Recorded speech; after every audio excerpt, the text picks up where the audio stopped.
Hello, hi. Thank you so much for coming Amit. Generally उस time पर customers उतना gold में इन्वेस्ट नहीं करते थे। इंडिया में बेसिकली गोल्ड जो परचेज किया जाता है अपने रिलीजियस कंटेंट्स को लेके और फेस्टिव सीजन्स को देख के ही किया जाता था पहले भी। प्योरिटी कैसे वर्क करता है? क्या अपन ऐसा बोल सकते हैं कि जो हॉलमार्क ज्वेलरी है दैट इज लाइक 99% प्योर? लेकिन आप बोलेंगे कि वो उसमें भी शायद फ्रॉड हो सकता है, तो मैं बोलूँगा कि अगर BIS नहीं भी है ना, हॉलमार्किंग नहीं भी है, तो आजकल हर सिटीज़ में कैरेटोमीटर अवेलेबल है। हर कोई हॉलमार्किंग करता है, मतलब थ्रू आउट ये नॉर्म है कि जस्ट ब्रांड्स करते हैं? Hello, hi. thank you so much for coming, Amit. So we'll start with a little bit of your introduction. So you can walk us through your journey and everything, what all you are doing. My name is Amit Kumar Agrawal. We are in jewelry business since 1950. 50? Yes. कितने साल हो It's गए? approx 75 years. My God, okay. So my great grandfather started the business in a very small shop. Now there is a vast diversification of all the shop, and now we have approx 8 branches all over the cities. 8 branches. So this is what all about. तो फिर आपके दादाजी ने start किया था, okay, and then Great grandfather. Great grandfather, oh, so आप 4th generation हो, okay. अच्छा, तो अमित, आप मेरे को थोड़ा सा ये बताइए कि आप मतलब आपके ग्रेट ग्रैंडफादर ने क्यों सोचा कि will start a business in gold?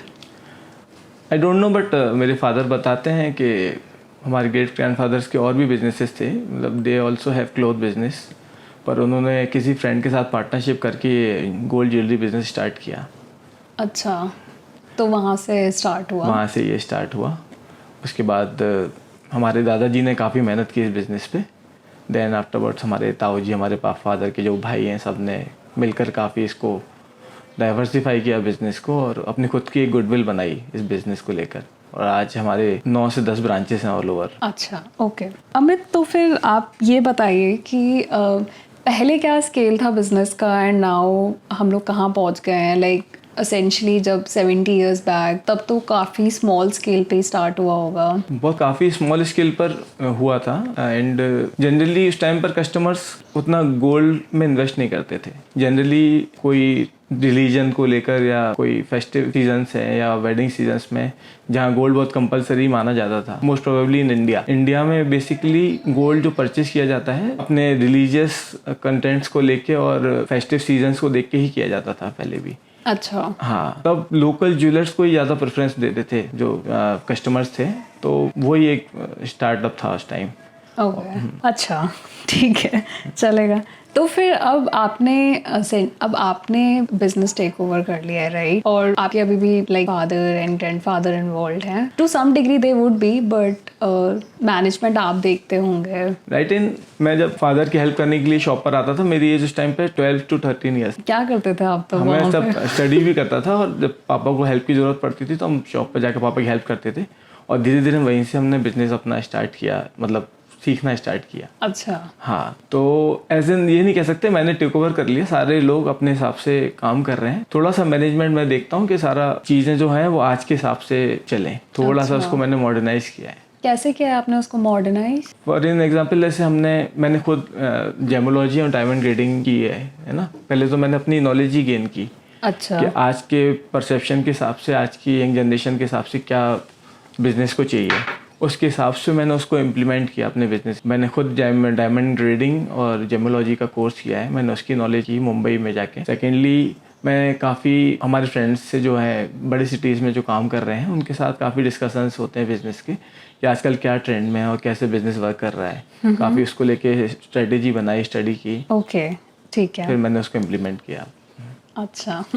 तो मतलब पहले आपने कुछ स्पेसिफिक कोर्सेज वगैरह? तो प्रैक्टिकली मैं जब शॉप पर जाता था तो वो बेसिक नॉलेज तो मैं शॉप से ही सीखने को मिली। हाँ, बाकी जब थ्योरेटिकल कुछ रहता है, टेक्निकल नॉलेज होती है, डायमंड और जेम स्टोन्स की टेक्निकल होती है। टेक्निकल सीखने के बाद जब हमने उसको प्रैक्टिकली उसमें इवॉल्व हुए उसमें बिजनेस में, और हमने जब मार्केट सिनेरियो देखा कि उसमें कैसे वर्किंग होती है, तब जाके थोड़ा और एक्सपीरियंस मिला, तब जाके उसमें फिनिश आ पाया। ओके, गॉट इट, ठीक है। It's basically the mix of both. आपने भी अपना थोड़ा पर्सनल नॉलेज अपग्रेड किया एंड उसके साथ साथ हुआ। अच्छा अमित, तो सबसे इम्पोर्टेंट चीज़ अपन डिस्कस करेंगे। तो अमित, तो हम लोग अब कंज्यूमर बिहेवियर पे जाते हैं थोड़ा। तो जब आपने बिजनेस मतलब जब आपने 70 ईयर्स पहले स्टार्ट किया था तो तब गोल्ड कुछ स्पेसिफिक पर्पस के लिए खरीदा जाता था, जैसा कि आपने हमको बताया।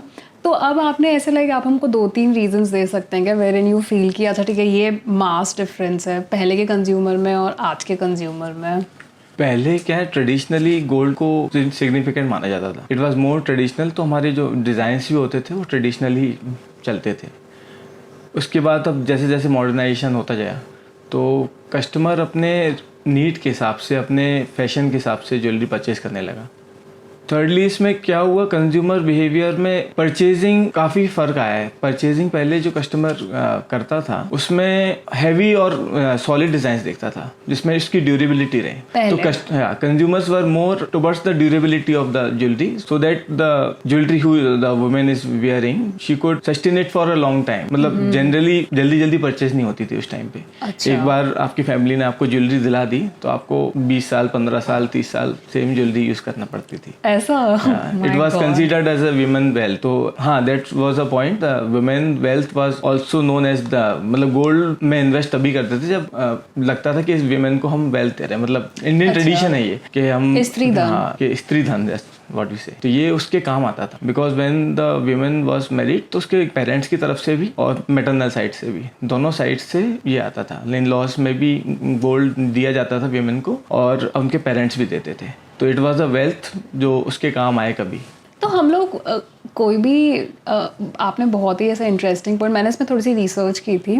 तो आपके हिसाब से ये ट्रेडिशन स्टार्ट कहाँ से हुआ था कि हम एक लड़की को या एक जो भी वुमेन है उसको हम शादी के टाइम पे इस तरीके का गोल्ड, हम कैश भी दे सकते थे, हम कुछ भी दे सकते थे? एक्चुअली क्या होता था ना कि पहले विमेन्स को इतना एम्पावरमेंट नहीं दी गई थी हमारे इंडिया में। बहुत बाद में विमेन एम्पावरमेंट आया तो विमेन्स को पावर दी गई। तो पहले जब हाउसवाइफ जब होती थी तो they don't have power to purchase for its own, मतलब खुद के लिए परचेज करने की नहीं थी। They she have to take permissions from their elders, from their parents. तो ये एक ट्रेडिशन बनाया गया है कि वीमेन को अगर किसी तरह से डिपार्ट किया जाता है, फॉर एग्जाम्पल उसके हस्बैंड की डेथ हो जाती है, तो who is there to take care of her, तो that gold she could utilise that gold. अच्छा। एंड उसको फिर वो करके कैश करके और अपना काम चला सकते थे। Okay, so in the times of duress या स्ट्रेस जो अगर चेंज कंडीशन चेंज हो जाएंगे तो may be then it could be. अच्छा, तो now will go to women thing only कि वुमेन पर्सपेक्टिव कैसे इवॉल्व हुआ है। बिकॉज लार्जली अगर आप देखोगे स्टेटिस्टिकली भी ये एक स्टडी है कि इंडिया में जो वुमेन के पास गोल्ड है वो इट्स अ सब्सटैंशियल अमाउंट। तो जनरली इंडिया में ये है कि a lot of women keep buying a lot of gold. तो हाउ एग्जैक्टली चल कैसे रहा है? Why are they so interested in? I think आपने भी ये पैटर्न नोटिस किया होगा कि आपकी शॉप पे भी ज़्यादा female customer. Actually gold jewellery most significantly India में ही पहनी जाती है। If you compare the global culture, India is the most gold jewellery buying country. अच्छा। हाँ, though we are not, production of gold is not there in India. हम import कर रहे हैं। 95% of the gold is been imported in India.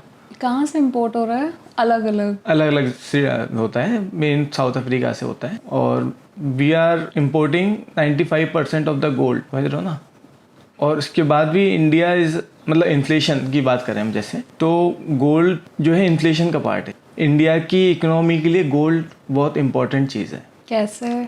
As in अभी China gold purchase कर रहा है। अभी जो आप प्राइस हाइक देख रहे हैं ना, China is reserving the gold. All the countries have gold reserves because it is an asset which is growing, है ना। दे हैव टू, मतलब उनको डॉलर्स खर्च करने पड़ते हैं, मतलब करेंसी, है ना। There are 4 factors, like one is gold, second is currency यानी dollars, third is their self, जो हमारा सेल्फ का जो करेंसी है Indian rupee, third is commodities and shares. तो ये 4 हैं जो हमारे टोटल इकोनॉमी को देखते हैं। तो इफ वी डॉलर्स को खर्च करते हैं हम जब, तो हमारी हमारा जो रुपी है ना डॉलर के मुकाबले कमजोर होता है। हाँ हाँ, है ना। That is the main reason why gold price hikes. Okay.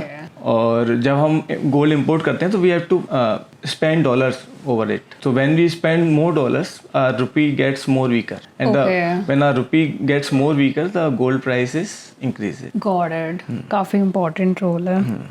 तो फिर जो आई मीन आपने बताया कि economy it's very important like the gold.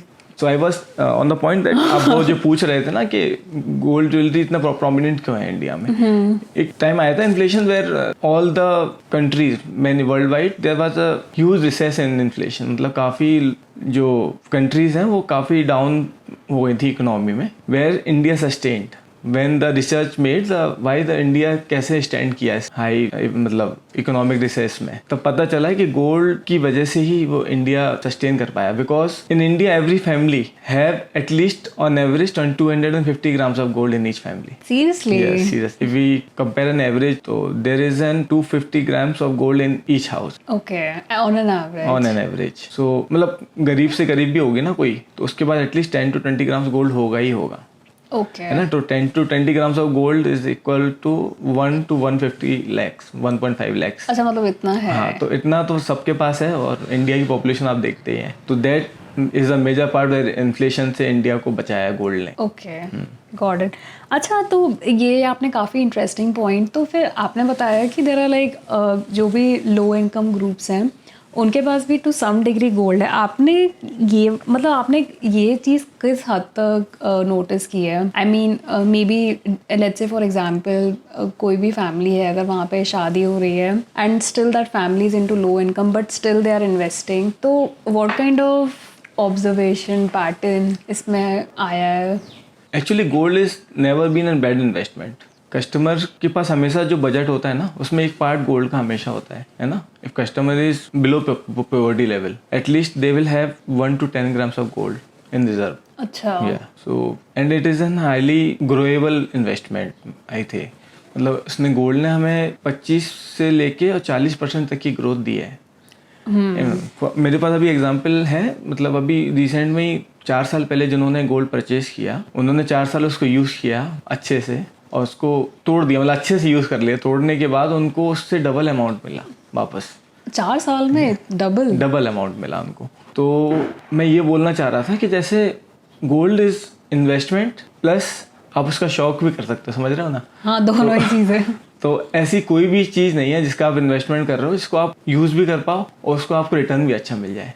अच्छा. कोई भी चीज़ आप ले लो, गोल्ड के अलावा कुछ भी नहीं है जिसमें आपको शौक के साथ में आप उसको इन्वेस्टमेंट भी मान सकें. At least it is a value for money. मतलब if you are paying 1 lakh rupees you are getting a 1 lakh rupees. अच्छा, समझ गई मैं. अच्छा, आपने ये तो खैर it's a very good insight कि ऐसा ही होता है. पर अब अपने पास ना काफ़ी सारे इंस्ट्रूमेंट्स आ गए हैं, लेट्स से सोवेरियन बॉन्ड्स या गोल्ड बॉन्ड्स, जिसमें आपको फिजिकल गोल्ड लेने की ऐसा ज़रूरत नहीं है पर you can keep investing digitally. Although ये अर्बन सिटीज़ में ये ट्रेंड काफ़ी ज़्यादा है, पर क्या अभी भी आप ऐसा देख रहे हो कि थोड़ा सा डिमांड ऑफ गोल्ड कम हो जा रहा है बिकॉज ऑफ ये सारे स्कीम्स? एटलीस्ट यू नो जिस लेवल पे आप डील करते हैं, लेट्स से Tier 3 सिटी, तो इसमें आपने ये इम्पैक्ट देखा है क्या? नो, Tier 3 सिटीज़ में तो इतना इम्पैक्ट अभी नहीं आया है. बस जो बाहर जो यंगस्टर्स पढ़ रहे हैं या पढ़ाई कर रहे हैं जिनको गोल्ड ज्वेलरी से कोई मतलब नहीं है, they only want to invest in something, either it is commodity, shares और एनी बॉन्ड्स. तो गोल्ड हमेशा से क्या बोलूँ गेम चेंजर रहा है या श्योरिटी रही है कि मतलब हमारा एक पार्ट से एक पोर्टफोलियो बनाता है एक इन्वेस्टर जो है ना. एक इन्वेस्टर के पोर्टफोलियो में हमेशा एक पार्ट गोल्ड का रहता है जो उसको हाई रिस्क से कवर देता है गोल्ड. Okay. तो he also invest in shares, he also invest in commodities. तो कमोडिटीज में गोल्ड उसका सबसे प्रेफरेबल रहता है क्योंकि ये रिस्क नहीं है उसमें, है ना. मतलब गोल्ड में किसी फॉर लॉन्ग टर्म के लिए बात कर रहा हूँ तो लॉन्ग टर्म में गोल्ड ने हमेशा ही बेनिफिट दिया है. एक हाई श्योरिटी जोन रहता है उसको कि इस पोर्टफोलियो में हमारे गोल्ड इतना पार्ट है तो एटलीस्ट ये हमारा सेफ है. ओके. और जब अपन गोल्ड की बात करते हैं तो गोल्ड आपके हिसाब से मतलब on an average let's say हम कितने टाइम तक 5 years 10 years तक अपन गोल्ड होल्ड करके रखें and then will be like कि you know it would be let's say the returns would be good. It will anyways be good but starting में let's say अगर आज मैंने gold खरीदा, कल let's say in a year मैंने बेच दिया तो may B not that good. तो like tentative timeline, something like that? There is no tentative date because, for example, compare for this year 2025, starting April the gold rate was approx 65,000 rupees per 10 grams. Currently the gold rate is about 91,000. Okay. So in a year you have increased 25%. Okay So if you have invested 1 lakh rupees, the rupees 1.3 lakhs, okay है ना, within a year. समझ गई मैं okay ठीक है will go to another segment आपने पहले mention किया था कि पहले ना कुछ लोग गोल्ड खरीदते थे और वो ऐसे खरीद लेते थे कि अब तुमको यही पहनना है बहुत टाइम तक, पर अभी ऐसा तो ट्रेंड रहा नहीं है. नाउ एवरीबडी इज़ लाइक कि डेंटियर ज्वेलरी खरीदते हैं. मैं भी आपके पास काफ़ी बार आती हूँ, बोलती मुझे स्टाइलिश ज्वेलरी दिखाओ. तो आपका मतलब अब कैसे वो ट्रेंड शिफ्ट हो रहा है? क्या आपकी इन्वेंट्री में भी आपको मेंटेन करनी पड़ती है काफ़ी ज़्यादा डिज़ाइंस एज कम्पेयर टू पहले और अब मैं जैसे बताया ना मैंने कि ट्रेडिशनल ज्वेलरी का ज़्यादा ट्रेंड था ना, traditional and plain jewellery. Now after the modernisation और यंग जो हमारा कल्चर आ रहा है, they want sleek jewellery, very light weight jewellery. पहले ट्रेडिशनल क्राफ्टमैनशिप वाला काम होता था, मतलब दो छोटे सुनार होते थे ना, दे हैंडमेड ज्वेलरी जो प्रेफर करते थे, हैंडमेड ज्वेलरी होती थी. Now the modern machineries are there, 3D modern printing 3D printing is there, AI is there. कर रहा है AI हेल्प? AI हेल्प कर रहा है, AI डिजाइनिंग में हेल्प कर रहा है. अच्छा हाँ, फॉर एग्जाम्पल कुछ टेक्निकलिटीज हमें देखना है तो AI हेल्प करता है कि if you want to adjust this design, तो ये डिज़ाइन ज़्यादा टेक्निकल जो चीज़ें रहती है ना, अच्छा मतलब डिज़ाइन में generally design technical for example stone वाला या डायमंड वाला कोई ज्वेलरी है, तो डायमंड सेटिंग कैसे रहना चाहिए इसकी, अच्छा है ना, बिकॉज थोड़ी सी ड्यूरेबिलिटी देखनी पड़ती है. प्रेसियस ज्वेलरी है या प्रेसियस स्टोन्स लगे हुए हैं उसमें, तो थोड़ी सी ड्यूरेबल रहे, तो उसमें AI वगैरह हेल्प करता है, ओके है ना. और थोड़ा सा हमें ऑप्शंस भी ज़्यादा मिल जाते हैं. हैंडमेड में तो उसको उसकी थिंकिंग है सुनार की कि उसने क्या उसके दिमाग में चल रहा है, उसकी क्राफ्टमैनशिप कितना वो है, एफर्ट डाल रहा है. इस टाइम तो कंप्यूटर एडेड डिज़ाइन सारा कैड पे बनता है, उसके बाद फिजिकली उसको हम बनाते हैं, है ना, उसका मोल्ड बनाते हैं, मोल्ड बनाने के बाद उसको डिज़ाइन किया जाता है गोल्ड में, सिल्वर में, जो भी है. ठीक है. तो अभी हम लोग उस पे शिफ्ट हो रहे हैं, a little bit of a modern daintier as compare to heavier sets जो हम लोग स्टार्टिंग में ऑप्ट करते थे. तो फिर अभी आपको like from the inventory perspective आपको क्या क्या डिफरेंसेस देखने के लिए मिले हैं just from the stock and inventory? जैसे कि मैं आपको एग्जांपल देती हूँ कि अगर अपन तनिष्क मालावर की बात करें तो उन लोगों के पास तो एक्सट्रीम ज़्यादा वैरायटीज़ रहती है और उनको मेंटेन भी करनी पड़ेगी, नहीं तो अदरवाइज नोबडी वुड वेयर.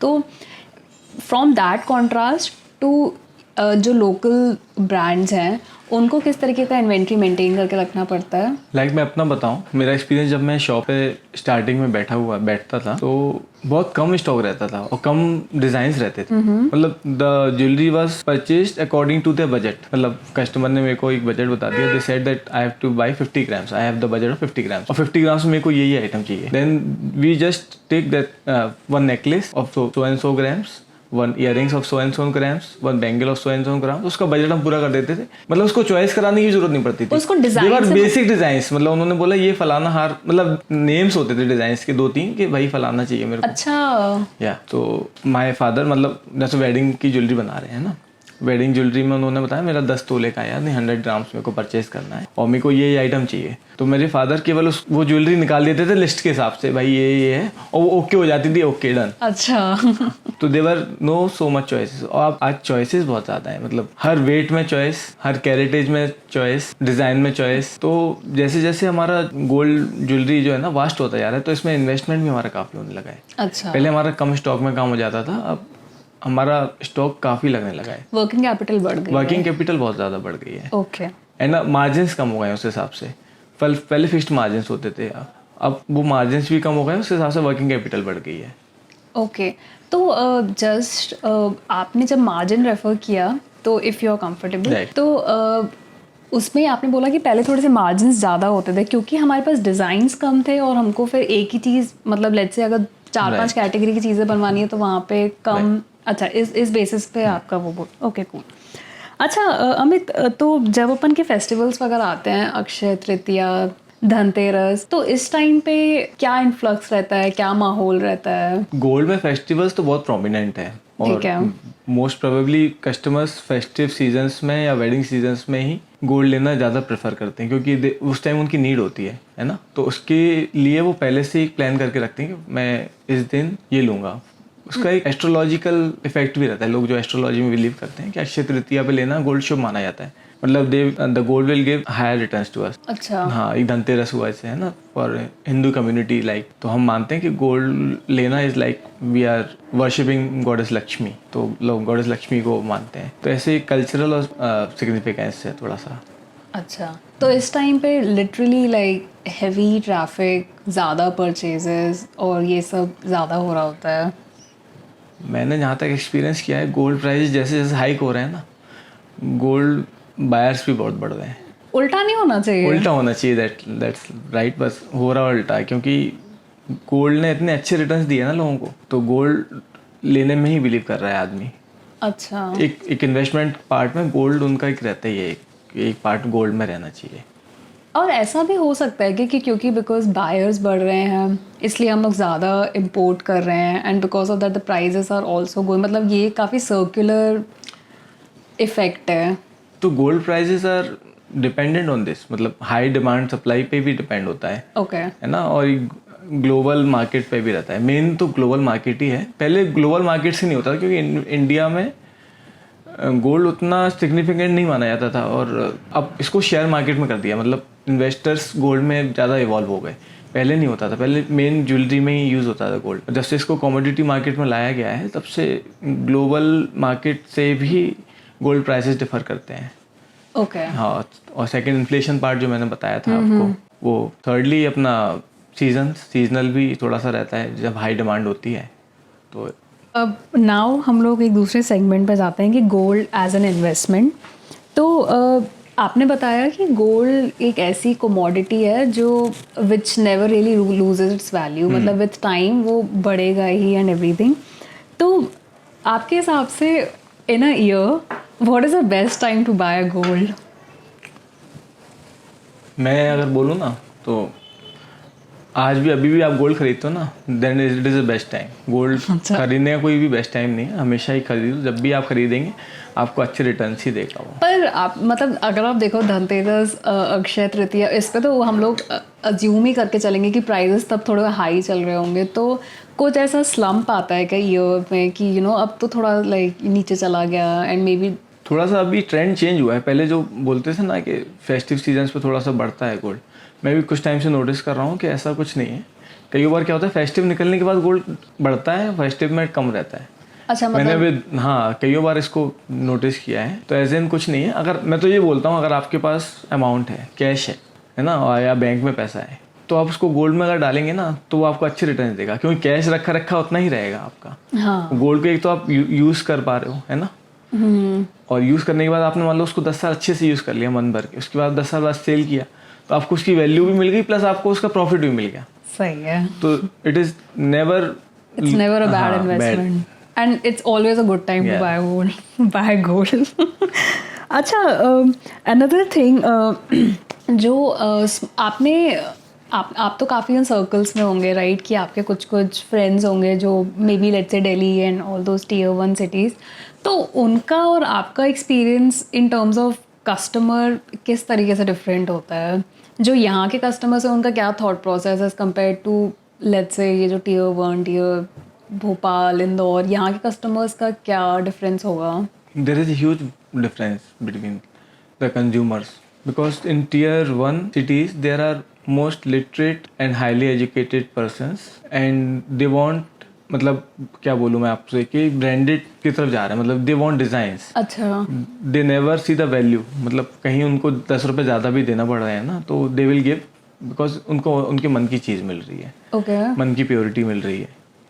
और अपनी टियर 3 सिटीज़ में लोकल ज्वेलर्स को ज़्यादा प्रेफर करता है, क्योंकि वो ट्रस्टवर्दी उनके लिए माना जाता है वो। और टियर 3 सिटीज़ में लोकली लोग क्या करते हैं, उनको जब ज़रूरत पड़ती है ना पैसों की, तो लोकल ज्वेलर्स उनको तुरंत हेल्प करते हैं विद पॉन एंड या एवरीथिंग। पॉनिंग थिंग। तो दे प्रेफर लोकल ज्वेलर्स, और ट्रस्टवर्दी भी रहता है उनके लिए। तो ये डोंट वांट दैट कि हम ब्रांडेड ज्वेलरी पे जाएं, तो उनको शुरू से ही वो ट्रस्ट बना हुआ है। तो फिर इसका ये भी तो रीज़न हो सकता है ना कि जो टियर 1, टियर 2 सिटीज़ है उनके पास वो ब्रांड एक्सेसिबल हैं, where in tier 3 markets accessibility का भी इशू है, एंड बिकॉज ऑफ दैट उनके पास कोई ऑप्शन नहीं but to retort to local jewellers. Actually local jewellers work on very low margin so that मतलब कंज्यूमर को उसका फ़ायदा हो। अच्छा। और ब्रांडेड जो रहते हैं ना वो अपनी कंपनी का वो देखते हैं। We are there to negotiate also, but Okay. Branded में वो सब नहीं है पॉसिबिलिटी। Definitely नहीं है। They don't negotiate. मेरे को भले ही 15% एक्स्ट्रा चार्ज कर रहे हैं वो, and the customer are paying, they don't want to negotiate. Okay. और लोकल ज्वेलर्स में ट्रस्ट मतलब टियर 3 सिटीज़ में थोड़ा सा क्या बोलूँ, विलेजर्स पार्ट ज़्यादा रहता है। हाँ हाँ, तो villagers they don't seek the designs and all, they only think it is an investment and it is our need. Okay. पर अब थोड़ा सा ट्रेंड चेंज हो रहा है, तो हालांकि डिज़ाइंस में अब भी वो आने लगे। तो मेन वही मैंने जो बताया ना कि लोकल ज्वेलर्स पे ही ट्रस्ट करते हैं वो, और लोकल ज्वेलर्स ने कहीं ना कहीं उनको हेल्प भी की है, इस वजह से वो करते हैं। अच्छा, आपने ये पॉइंट रेफर किया पॉनिंग एंड एवरीथिंग, तो इसमें इसका मतलब आपने ऐसा देखा है क्या? आपने तो खैर it would be very much noticeable कि कुछ लोग ज्वेलरी खरीद लेते हैं, फिर at the time of the needs may be they have to, तो how does that entire process work? आप हमको quickly you can just let us मतलब आप वॉक थ्रू कर सकते हैं कि लेट्स से आज मैंने ज्वेलरी खरीदी, आई विल टेल यू कि may be I want to, मेरे को आपके उसके अगेंस्ट कैश चाहिए, तो एज अ लोकल ज्वेलर्स ये पूरा प्रोसेस उनका कैसे काम करता है? बहुत ही इजी प्रोसेस है that if you are purchasing a gold and you want to exchange it, you can first part you can exchange the gold, है ना। आप पुराना गोल्ड देकर नया गोल्ड ले रहे हैं, ठीक है। फर्स्ट पार्टी हो। Second, if you are in need, है ना, आपके पास गोल्ड है तो आप उसको बेचकर कैश भी ले सकते हैं। अच्छा। ठीक है, बट मेन आजकल क्या है, क्रिमिनल पार्ट थोड़ा सा ज्यादा हो गया, क्योंकि गोल्ड रेडी कैश होता है ना। फॉर एग्जाम्पल आपसे कुछ गोल्ड लेकर कोई आ गया हमारी शॉप पे, I want to sell this, तो हम उससे ऐसे नहीं लेंगे कि लाओ आप मेरे को दे दो। देयर इज ए प्रोसेस, हम उससे पहले बिल मांगेंगे, will ask for bill, then his identity, who is he, if you don't know him, और उसके बाद प्रॉपर उसको हम बैंक में ट्रांसफर करके देंगे पैसा, उसके सिग्नेचर कराएंगे। If you don't know him, तो पूरा ये प्रोसेस रहता है। उसके बाद एक तो बिल होना चाहिए उसका, सेकेंडली उसकी आइडेंटिटी के बाद उसको हम जो पेमेंट देंगे वो भी हम चेक के थ्रू देंगे। तो मतलब उस चीज़ को अवॉइड करने के लिए कि किसी भी तरह का क्रिमिनल वो ना हो इसमें इन्वॉल्वमेंट, क्योंकि आजकल आप देख रहे हैं कि काफ़ी चीज़ें होने लगी हैं market क्या में। क्या मतलब आपके हिसाब से क्या क्या there are like some of the things which you know some frauds as a store owner you feel like कि ये तो मतलब बहुत ज़्यादा होने लग गया है अब? मैं स्टोर ओनर की फ्रॉड की बात तो अलग करूँ, मैं अभी जो क्रिमिनल की बात कर रहा हूँ, मान लो फॉर एग्जांपल थेफ्ट पार्ट, लूट पार्ट ज़्यादा होने लगा है ना। हाँ, ओके। तो वो गोल्ड कहीं ना कहीं तो सेल होता है ना, हाँ, है ना। तो मोस्ट प्रोमिनेंट ज्वेलर्स जो होते हैं वो पूरा जो प्रोसेस जो मैंने बताया ना वो फॉलो करते हैं।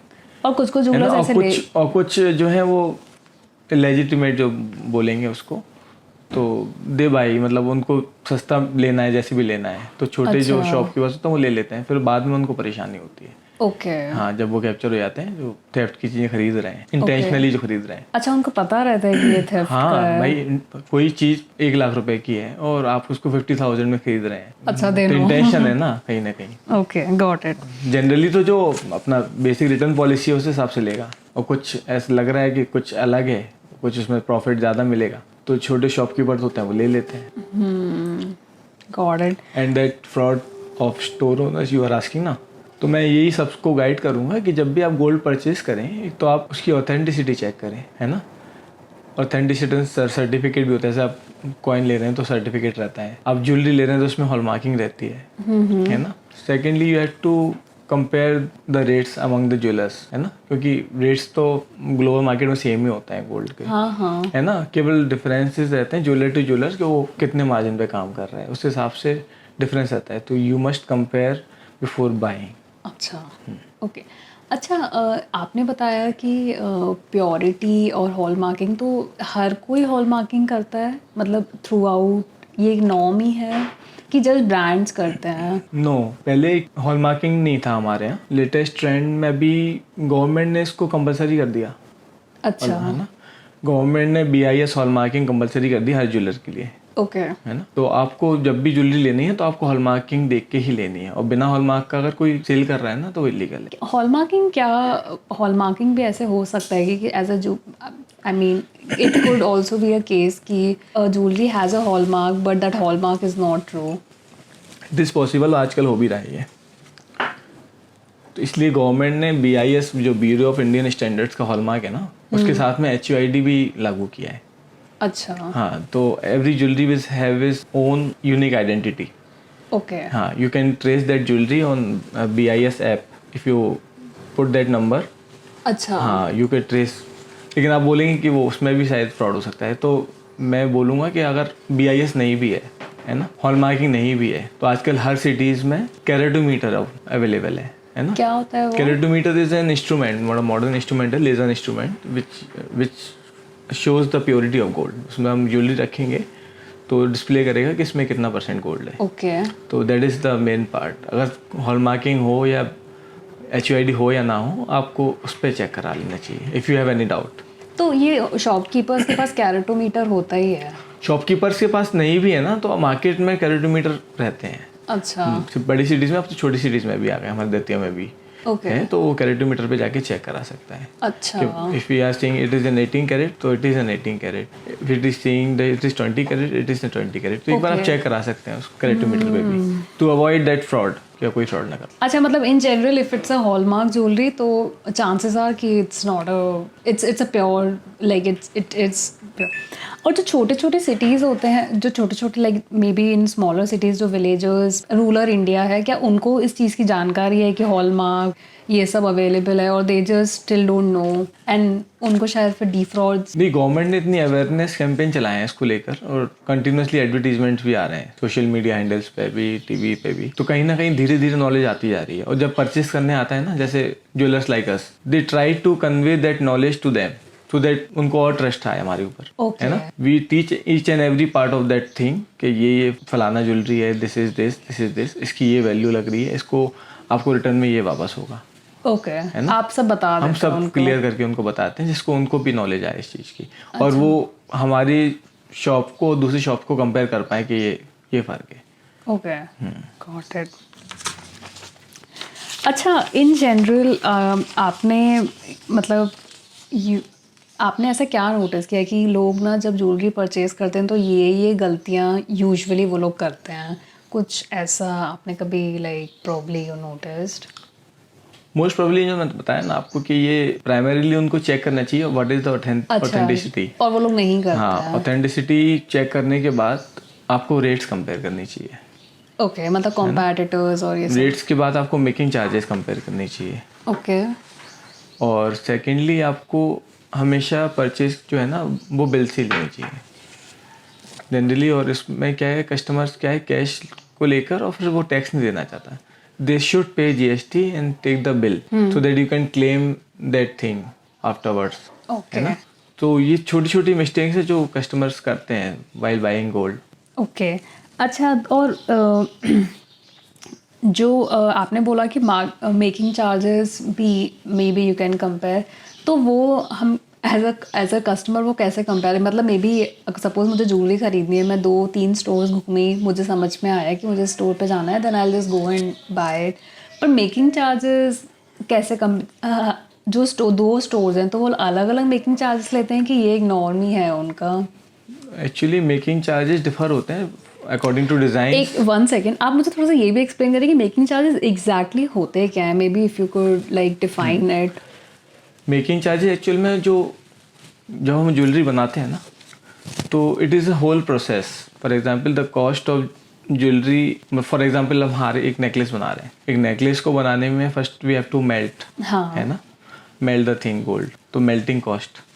Secondly when the craftsman go and they to take that melting and give it on the machinery ठीक है। For die cutting, that is the cost. Thirdly that उसके जोड़ने का कॉस्ट, है ना, Okay. उसकी फिनिशिंग का कॉस्ट, उसकी हॉलमार्किंग का कॉस्ट, Okay. पॉलिशिंग का कॉस्ट, उसका मीनाकारी का कॉस्ट, उसके स्टोन का कॉस्ट, तो ऑल थिंग जब हमारी ज्वेलरी को बनाने में जो 10 से 12% का जो खर्चा आता है ना, that is all making charge. Okay तो एज अ स्टोर ओनर जो where are the margins then, मतलब is making charge the margins which the jeweller is gonna earn at the end of the day? तो margins part ये इसी में making charges में ही रहता है सारा। अच्छा क्योंकि आपने मान लो 18 कैरेट ज्वेलरी खरीदी है ना, 18 carat means 75% of purity, okay right, and you have paid the amount 90%, यानी total of 15% of making charges you have paid, Okay. है ना। And for example necklace cost around 12%, मतलब उसको जो बनाने में खर्चा है 12% आया, then the rest of the 3% is the net profit of jeweller. Okay got it. तो बेसिकली वो उसमें ही Include होता है। अच्छा ओके गॉट इट। और जो अब असेंशली जो बहुत सारे अगर एक जूलर दूसरे जूलर से डिफरेंट ही हो सकता है इन टर्म्स ऑफ मेकिंग चार्जेस, वो ज़्यादा लगाएगा, may be he wants a better margin, तो वैसे ही चलता है। Okay, got it. उसके बाद प्योरिटी कैसे वर्क करता है? क्या अपन ऐसा बोल सकते हैं कि जो हॉलमार्क ज्वेलरी है that is like 99% pure?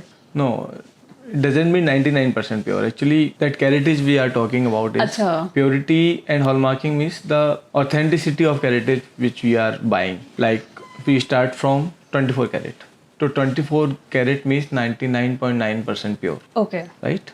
We buy coins, that is 99.9% pure. Now then we go down, it's 23 carat. 23 carat means 96%. It is not so much prominent. मतलब 23 कैरेट बहुत कम ज्वेलरी बनती है। अच्छा, पर एग्जिस्ट करती है? एग्जिस्ट करती है, कुछ प्लेन ज्वेलरी जो होती है 23 कैरेट में ही बनती है। ओके। इनफैक्ट दुबई वगैरह में 24 कैरेट ज्वेलरी भी बनाते हैं वो। इंडिया में नहीं बनाते? इंडिया में नहीं बनती। अच्छा, ओके। वो लोग क्यों बना ले रहे हैं, हम नहीं बना पा रहे हैं? I don't know what is the reason, but अच्छा, ठीक है। हाँ, तो सेकंड फिर आते हैं हम 22 कैरेट पे। 22 carat means 91.6% okay purity. And now we go down to 20 carat. 20 carat means 83.3% purity. Then 18 carat, 80 carat means 75% purity. Okay. So these all caratage defines the purity of the gold you are buying. Okay. If the jewelry is 18 carat, then it means the purity of gold is 75% in there. If you are buying 10 grams of jewelry, then 7.5 grams is pure gold in it. And the remaining is? Yeah, मतलब 7.5% is 24 carat gold in it. Okay, got it, समझ गए। हाँ, तो अमित, आपके accept apart from gold भी काफ़ी सारे businesses हैं, तो कौन कौन से बिजनेसेस हैं? हमको 100 पता है। Like we are in hospitality business, we have hotels, we have marriage lawns, and I have a petrol pump also. कहाँ पे है वो? ग्वालियर रोड पर है। अच्छा, ठीक है। तो उसमें से सबसे अच्छा बिजनेस कौन सा है? और भी है ना, मेरे पास अपैरल स्टोर है, मतलब अच्छा, हाँ, क्लोथिंग स्टोर है, रेस्टोरेंट्स है। Okay. So I have experience of lot of businesses, you must say. हम सेकंड पॉडकास्ट उस पर करेंगे। राइट। तो gold business is good I think, but it is अ, मतलब आपका वर्किंग कैपिटल उसमें ज़्यादा लगता है गोल्ड में, अच्छा, कंपेयर टू मार्जिन्स। ओके। हाँ, तो अगर आप ज़्यादा कैपिटल लगा के कम मार्जिन्स में सेटिस्फाइड हैं तो you must go to gold. और कम प्रॉफिट, मतलब कम कैपिटल में मोर प्रॉफिट में हम जाते हैं, तो you must opt for the clothing business. अच्छा, राइट। मतलब इन 1 करोड़ फॉर एग्जांपल, इन 1 करोड़ हमारे शॉप पर केवल 1 kg ऑफ स्टॉक हम कर पाएंगे। 1 kg स्टॉक कितना होता है, मतलब एक कस्टमर को 10 ग्राम की चेन पसंद कराने के लिए एटलीस्ट हमें 2 kg ऑफ गोल्ड उसको दिखाना पड़ेगा, तब उसको हम 10 ग्राम की चेन पसंद करा पाएंगे। And in 10 grams approx margin is 3 to 4%। Right, it is approx 2500 rupees, मतलब 2500 से 3000 रुपये we are earning on a working capital of crores. Oh, right, and now we opt for that clothing business. 1 crore रुपए में अच्छा खासा एक बड़ा स्टोर बना सकते हैं, है ना। And then margins are 20 to 40% in clothing business. Seriously? Right, तो that is a huge difference. तो दोनों मैंने आपको बता दिए। और शिट, मुझे लग रहा है कि ये बेटर। अमित, तो आपको एक बार वापस आना पड़ेगा, मैं सॉरी टू से, हमारा अभी रैप अप नहीं हो पाया। अच्छा, ठीक है। सेकंड, मतलब आपने बोला अपैरल बिजनेस, उसके बाद सेकंड बिजनेस आप किसको बोलोगे in which this ratio works pretty well? Food and beverages is also good. अच्छा, okay. If you have good sales, good quality of food you are supplying, it is also good. पर उसमें तो वो, मतलब आपको नहीं लगता कि उसमें तो इतना बहुत लंबा प्रोसेस है ट्रस्ट अगेन का? क्योंकि F&B बिजनेस में आप कोई भी, लेट्स से मैंने अपना रेस्टोरेंट खोला, तो for the initial couple of years मेरे को ट्रस्ट स्टैब्लिश करने में बहुत टाइम लग जाएगा। मेन और it doesn't matter that much. You food and beverages तो आपके क्वालिटी, टेस्ट प्लस आपकी सर्विसेज पे डिपेंड करता है टोटली। ओके। मतलब एक बार आप कस्टमर्स का आपके यहाँ पे, मतलब उसको पसंद आ गया टेस्ट, एम्बियंस प्लस आपकी सर्विस, तो he will come to you. Okay, समझ गए। ओके, तो that's the wrap of it. आपको कोई आपको कोई ऐसे लाइक लर्निंग्स हैं क्या जो आप may be Indian gold consumers को देना चाहेंगे eight the end of it? Primarily तो मैंने सब कुछ वैसे बता दिया है, बस आपको ये सब ध्यान रखना है जब भी आप गोल्ड कहीं परचेज़ करने जाते हैं तो अच्छे से स्टडी करके जाएं, रेट्स कंपेयर करें, मेकिंग चार्जेस कंपेयर करें, उसके ऑथेंटिसिटी की जांच करें, हॉलमार्किंग चेक करें, उसके बाद ही इसको परचेज़ करें। और उसकी रिटर्न बैक पॉलिसी ज़रूर एक बार शॉपकीपर से पूछें, जिससे आपको आगे की श्योरिटी रहे कि आप क्या ख़रीदा है और उसकी वैल्यू क्या है एक्चुअली। ओके, ठीक है। Thank you so much Amit, thank you for coming, and हम आपको वापस बुलाएंगे फिर से। Thank you.